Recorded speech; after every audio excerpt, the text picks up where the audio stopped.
আসসালামু আলাইকুম রহমতুল্লাহ। বরিশাল বিভাগের পটুয়াখালী জেলার বাউফল থানাধীন পূর্ব শানেরশাহ ঈদগাহ জামে মসজিদ, যে মসজিদটি জনাব ফারুক মুন্সি সাহেবের অক্লান্ত পরিশ্রমের মাধ্যমে এই মসজিদখানা নির্মিত হয়েছে।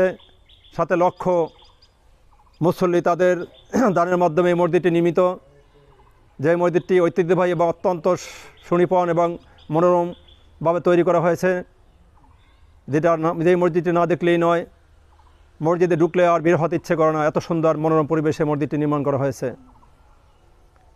এই মসজিদে রয়েছে মক্তব এবং এই মসজিদের পাশাপাশি আমি মনে করি অবশ্যই মহিলাদের নামাজ পড়ার ব্যবস্থা থাকা দরকার।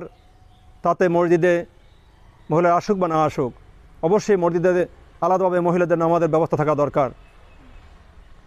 কারণ অনেক সময় মুসাফির অবস্থায় অনেক মহিলা থাকেন, অনেক দূর থেকে অনেকে মহিলারা আসেন, বাড়ি ঘরে যেতে লজ্জাবোধ করে।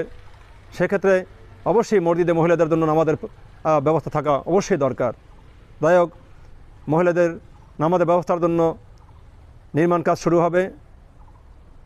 আমার প্রিয় ভিউয়ার, যে যেখান থেকে শুনছেন, পূর্ব শানেরশাহ ঈদগাহ জামে মসজিদে মন ভরা প্রাণ ভরে আপনারা দান করবেন এবং দানের জন্য আমি অনুরোধ করব। এবং এই পবিত্র মাহে রমজান 1 টাকা দান করলে শুধু 10 নেকিই নয়, আল্লাহ হাবিব সাল্লাল্লাহু আলাইহি ওয়াসাল্লাম বলেছেন 700 নেকি পর্যন্ত মহানবুল আলামিন দানের সওয়াব বাড়িয়ে দেওয়া হয়। আল্লাহ হাবিব সাল্লাল্লাহু আলাইহি ওয়াসাল্লাম অন্যত্র বলেছেন যে শুধু 700 গুণ নয়, বেহিসাবি সওয়াব এবং প্রতিদিন আল্লাহ সুবহানাহু ওয়া তাআলা এই মাহে রমজান দান করে থাকেন। তাই আমরা প্রাণ ভরে মন ভরে পবিত্র মাহে রমজানে আমরা জামে মসজিদ এবং মাদ্রাসা দান করব ইনশাআল্লাহ। সাহারি খাবো, রাখবো রোজা, ডাক দিও মা আমারে, সারা দিনের ক্লান্তি ভুলে সুখটা নিব ইফতারে। সাহারি খাবো, রাখবো রোজা, ডাক দিও মা আমারে, সারা দিনের ক্লান্তি ভুলে সুখটা নিব ইফতারে। সারা দিনের ক্লান্তি ভুলে সুখটা নিব ইফতারে।